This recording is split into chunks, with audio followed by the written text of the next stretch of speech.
Bonjour à tous. Alors, je me présente. Je suis Jace Blackwood, donc je suis Wiccan, c'est-à-dire que je suis un sorcier païen. Et je veux m'adresser aujourd'hui plus particulièrement à nos frères et sœurs, qui sont des frères et sœurs humains, mais parmi les chrétiens, donc pas des païens. Mais bon, cette vidéo sera sans doute intéressante aussi pour les païens, donc je la fais aussi intentionnellement pour eux. Donc voilà, je veux m'adresser aujourd'hui aux chrétiens pour clarifier certaines choses avec vous, les chrétiens. Donc, comme vous le savez, la Bible condamne la sorcellerie. Dans l'Ancien Testament, il est écrit « Tu ne laisseras point vivre la sorcière » en Exode chapitre 22, verset 18. On sait que pour tous ceux qui allaient au-delà des lois du Dieu de la Bible, la sentence était la lapidation, ou peut-être d'autres sentences aussi qui existaient. Donc en fait, c'était puni par la mort. Donc la lapidation, c'est ce qu'on voit en Deutéronome chapitre 17, verset 7. Et dans le Nouveau Testament, qui concerne particulièrement les chrétiens, il est écrit, mais pour les lâches, les infidèles, et, bon, d'autres choses encore, bon, et puis les sorciers apparaissent, donc pour les lâches, les infidèles, les sorciers, leur part sera dans le lac de feu et de soufre, ou l'étang brûlant de feu et de soufre, la seconde mort. Donc on voit ça dans le livre de l'Apocalypse, au chapitre 21, au verset 18. Donc c'est des choses voilà, donc la sorcellerie est condamnée par la Bible, donc les chrétiens normalement ne touchent pas à la sorcellerie, ceux qui sont en tout cas très orthodoxes. Bon, maintenant, qu'est-ce qu'un sorcier exactement pour voir ce qu'on reproche à la sorcellerie? Bon, la Bible, présente ça un petit peu comme étant des serviteurs d'esprits démoniaques. Bon, maintenant, historiquement, si on prend en Europe, les sorcières, les sorciers, les sorcières étaient des gens qui connaissaient la guérison par les plantes, donc c'était des gens qui pratiquaient une forme de médecine, ils avaient une science, et donc en fait, ce qu'on peut dire, c'est que c'est ce qu'on appelle aujourd'hui sorcellerie, donc en fait c'était simplement la science de la vie que l'on avait dans l'ancien temps, dans les temps pré-chrétiens. Donc le savoir et les connaissances des temps anciens, qui est ce qu'on appelle l'ancienne religion. Avant le christianisme, l'ancienne religion, c'était toutes ces connaissances, ces croyances. Et donc pour nous les Wiccans, donc la sorcellerie, ce n'est pas forcément, ce n'est même pas du tout faire le mal. On sait que bon, bien sûr, il y en a qui font un usage négatif de la sorcellerie, malveillant, mais pour nous les Wiccans, c'est de la magie blanche. C'est-à-dire une magie orientée vers le bien, des actions justes. Et nous avons un credo qui est « Nous sommes libres de faire ce que nous voulons, du temps que nous ne nuisons pas à autrui ». Donc ça prône la liberté, certes, mais pas sans conscience. Donc pour nous, déjà, donc la sorcellerie, c'est ça, c'est le bien, quoi. Parce que c'est le pouvoir de faire le bien, c'est utiliser un pouvoir, certes, mais pour nous, c'est ce que vous devez savoir, vous les chrétiens, c'est que tous les sorciers ne sont pas orientés vers faire le mal. Et je rappelle donc, c'était avant tout le savoir des sorcières d'autrefois était un savoir orienté sur la médecine, c'était pour faire le bien, c'était pas pour faire le mal. Bon, maintenant on va pouvoir me dire que l'autorité divine interdit la sorcellerie, bon, c'est le Dieu créateur qui l'interdit. Bon, mais maintenant, le Dieu des chrétiens est-il vraiment notre créateur? C'est discutable, en fait, en réalité. Parce que ça va choquer les chrétiens au premier abord, mais y a-t-il des preuves que la Bible déjà est véridique et que ce qui est écrit est vrai, historiquement, et est-ce que vraiment ce Dieu est notre créateur? Les chrétiens en sont convaincus, mais les historiens se mettent d'accord pour dire que la Bible a commencé à être écrite au 8e siècle avant notre ère. Donc ça sort de ce que certains croyants disent, que c'est Moïse qui a commencé à écrire. Non, non, les historiens disent 8e siècle avant notre ère, donc déjà un mensonge biblique. Mais là, on peut laisser penser que c'est une question de point de vue. Mais l'origine de la croyance en le Dieu de la Bible remonterait à Abraham, soit au 19e siècle avant notre ère. Par ailleurs, la Bible raconte qu'il s'est passé environ 4000 ans entre Adam et Jésus, parce qu'il y a une chronologie dans la Bible, et il est écrit combien de temps ont vécu chaque descendant d'Adam, avant d'avoir un premier enfant, et puis le deuxième enfant, le premier enfant, combien de temps a-t-il vécu, etc. Donc il y a une chronologie comme ça qui va d'Adam à Jésus, Et on voit qu'il s'est passé à peu près 4000 ans. Ça fait à peu près de plus de 6000 ans pour arriver à nos jours.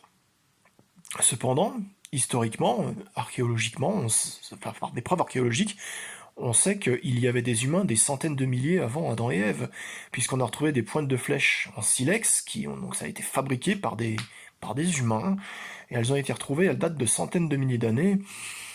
Et bon, ces humains, qu'est-ce qu'ils faisaient? Ben, on en a quand même une petite idée. Ils avaient des croyances, ils avaient une spiritualité. C'était pas des animaux. Bon, ben, peut-être pas. On n'a peut-être pas des traces de croyances qui remontent jusqu'à 100 millions, 100 000 années, je veux dire. Mais en revanche, la plus ancienne représentation de divinité qu'on ait jamais retrouvée, c'est une statuette de la déesse mère. Bon, les archéologues l'ont rebaptisée Vénus de Willendorf, mais c'était une statuette de la déesse mère, et elle date d'il y a environ 25 000 ans.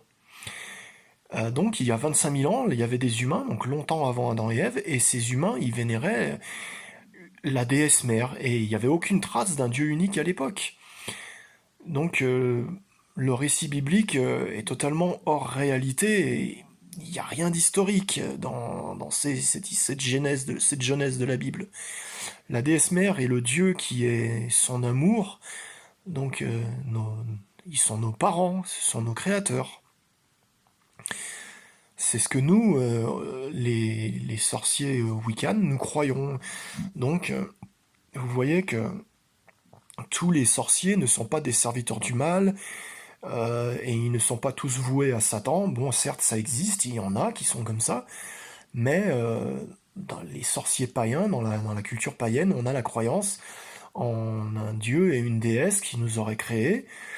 Et donc cette croyance remonte à la préhistoire. Donc cette déesse mère était là à l'origine. C'était ce en quoi nous croyions, nous les humains, dans nos premiers pas sur cette terre. Et donc en fait, cette croyance s'est perpétrée jusqu'à ce que le christianisme conquiert le monde par la force, rappelons-le. Et avant qu'il ne soit imposé par la force,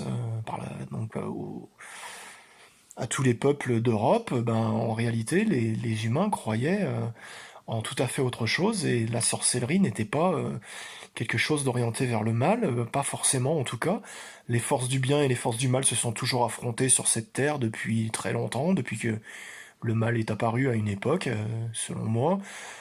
Mais bon, il y a eu des gens qui se sont opposés, certains qui étaient là pour le bien et d'autres pour le mal, et ce, avant que le christianisme n'apparaisse, et même avant le judaïsme, donc avant que ce soi-disant Dieu créateur n'apparaisse, enfin ce Dieu unique en tout cas, avant qu'il n'apparaisse, ben, il y avait des humains qui étaient dans la voie du bien et qui n'étaient pas des adorateurs d'un Dieu pervers et malsain comme Satan. Bon, maintenant on va me dire, il y a des preuves archéologiques et historiques de l'authenticité de la Bible. Alors bon, moi, j'ai pris quelques exemples. La Bible, par exemple, dit que on voit que le royaume de Juda était soi-disant un royaume très puissant du temps de David et de Salomon.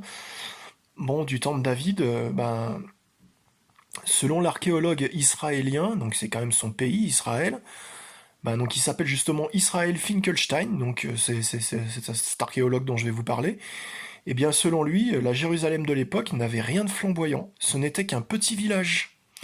Et il était entouré d'une dizaine d'autres bourgs faiblement peuplés. C'est ce que dit l'archéologue israélien Israël Finkelstein. Donc c'est un point qui est observable. Donc c'est historiquement la Bible sur ce point-là, elle dit un mensonge, elle enjolive les choses pour le peuple d'Israël, pour le peuple judaïque, qui est en fait le peuple des Juifs, qui est le peuple de Dieu. Mais historiquement, ça ne tient pas la route. Les archéologues peuvent le dire. Bon, sinon, un point qui est très important pour les chrétiens, c'est la preuve que Jésus ait existé et que bon, il ait accompli des miracles. Bon, la Bible le dit. Est-ce que c'est historiquement prouvé? On peut en douter, mais on peut y croire aussi. Mais bon, par exemple, si on prend le fait qu'il ait ressuscité des morts, le fils de la veuve de Naïm, la fille de Jaïr et Lazare, il aurait ressuscité ces trois personnes. On voit par exemple dans l'évangile selon Matthieu au chapitre 9, versets 18 à 26, que le bruit s'en répandit dans toute la contrée quand il a ressuscité une personne. Donc en fait, en Matthieu chapitre 9, verset 26, c'est peut-être plus celui-là, en fait précisément, où c'est écrit. Et on voit aussi qu'il n'y avait pas que les Juifs qui savaient que Jésus faisait des miracles. Et puis en Matthieu chapitre 15, versets 21 à 28, si vous le lisez, bon, bah, vous verrez que les non-juifs, donc des Grecs, étaient au courant par exemple, ou pas forcément des Grecs, peut-être je sais plus comment s'appelait ce peuple avec lequel les Juifs n'étaient pas très amis. Enfin bon, bah, il y avait des gens qui étaient des non-juifs, qui étaient au courant que Jésus faisait des miracles. On le voit, c'est écrit dans la Bible elle-même le prétend, enfin l'annonce. Alors comment se fait-il que le monde entier de l'époque ne soit pas venu à Jésus, puisque bon, le commerce était très développé dans l'Empire romain, et donc les non-juifs, ils en auraient parlé à leurs familles et leurs amis qui vivent dans d'autres villes, comme ça se passe à notre époque, et puis donc, même s'il n'y avait pas la télévision et Internet, en 3 ans, la nouvelle se serait répandue dans tout l'Empire romain, bon, comment peut-on croire que Jésus a-t-il pu ressusciter des morts?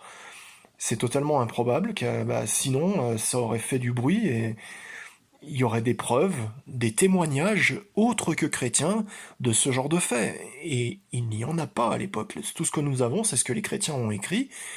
Et bon, ça date de longtemps après la mort de Jésus, que c'est historiquement, on sait que ces écrits datent de parfois 1 ou 2 siècles après la mort de Jésus. Et bon, bah, ce sont des témoignages de croyants, et bon, bah voilà, on n'a pas un Jésus historique qui a marqué l'histoire de son époque en ressuscitant des morts. Ça, historiquement, c'est faux. Et puis rien que Nazareth, eh bien, figurez-vous que Nazareth n'existait même pas du temps de Jésus. C'est une ville qui aurait été créée au IVe siècle de notre ère. Bon, ben voilà quoi, aucun fameux historien ou géographe de l'Antiquité ne mentionne la ville de Nazareth. Et j'ai même mieux, Nazareth n'était même pas mentionné dans l'Ancien Testament, pas une seule fois. Le livre de Josué, au chapitre 19, versets 10 et 16, bon, on présente ça comme une description complète du peuplement de la région de Nazareth par la tribu de Zéboulan. Et ben, ça enregistre bien 12 villes et 6 villages, mais nulle part Nazareth n'est mentionné sur ce bout de terrain où il est censé être.